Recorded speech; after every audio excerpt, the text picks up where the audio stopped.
So if it wasn't obvious by now, yeah, I pretty much grew up chronically online. So the main reason for this, I never really grew up with that many people around me, just in general. But even then, the few people that were really around me, we just didn't share much in common at all. And I really started to isolate myself and push myself away from these people because I felt like I would have to change myself so much just to get along with these people. So why should I even bother being with them in the first place? Is pretty much what I thought when I was little. I used to go outside a lot more often, but I didn't have any friends to play with. I didn't have anything to really do. I would go out sometimes and just run around, do whatever, but in the end, it just felt really lonely. Sure, I was exploring the world when I was little, but I could only explore so much, and eventually, I started to spend more time inside and away from people, because there weren't really that many people to hang out with in the first place. Even the friends that I've made, we were still very different people. Different interests, different hobbies, and very different mannerisms.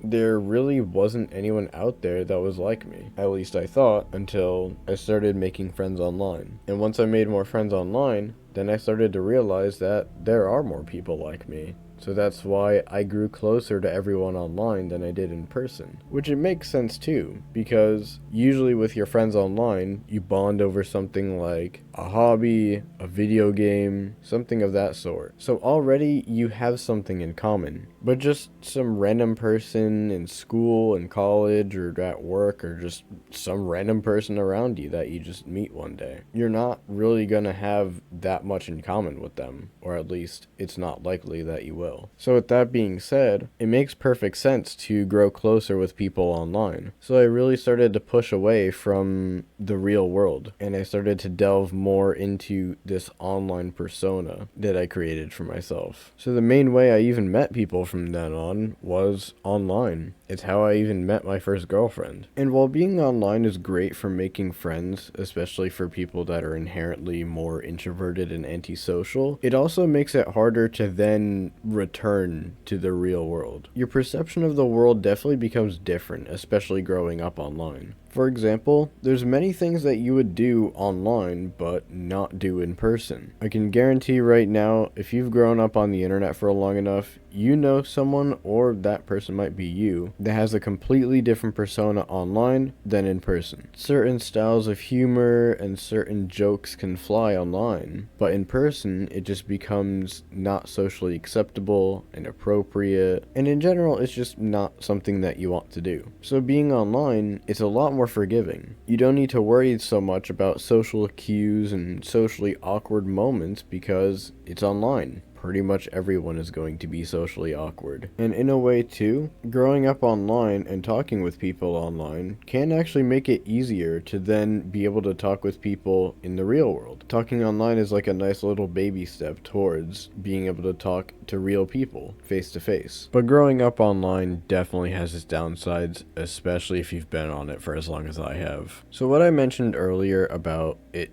distorting your perspectives and changing your views on the real world, it definitely does this because you start to take what's online, and a lot of stuff online is scripted and fake and completely skewed and sometimes completely inaccurate, and it'll make it seem true. So you'll just be misinformed. And especially a few videos on a certain subject, it can make you start to generalize and just assume things about people. And yes, I know this firsthand considering I've been very familiar with the black pill community for a while. So many generalizations are kind of true because they are based on facts a lot of the time. But the problem is, not everyone thinks like that. And when you surround yourself with that type of content and you put yourself in that kind of an echo chamber, it becomes really hard to understand other perspectives and understand that people do think differently. And for the communities that I was involved in, it made it really scary to go back out into the world because I always felt like I wasn't ready yet. I could still improve upon myself, and I never really felt satisfied with myself. And that also ties into social media perceptions, because as we know, social social media is very superficial, very fake. But the problem is, it doesn't really seem that way. So, social media, it will completely make you believe in lies and accept them as truth. So for me, I always felt very intimidated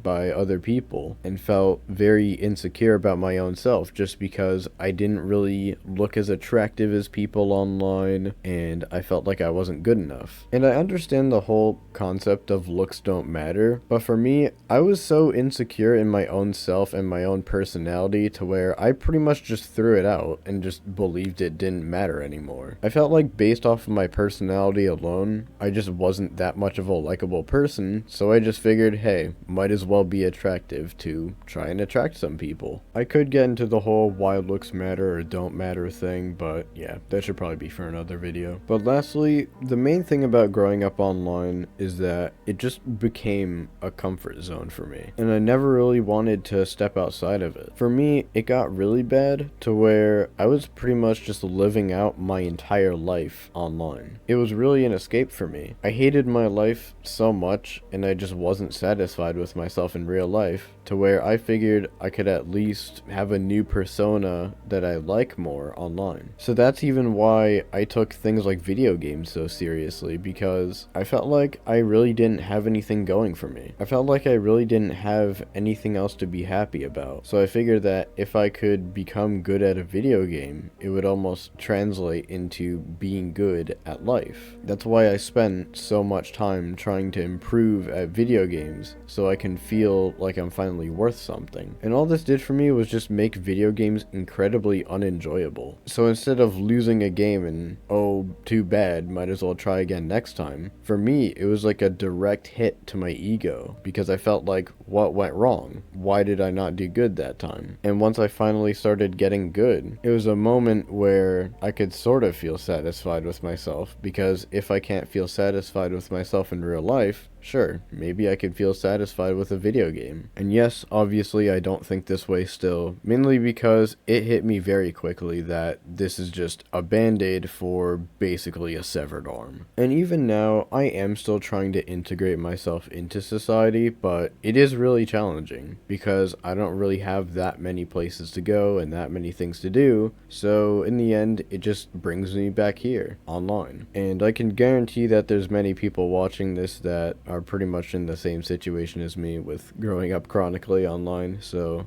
I want to know, what are your experiences like? So that's going to be it for this video, and until next time.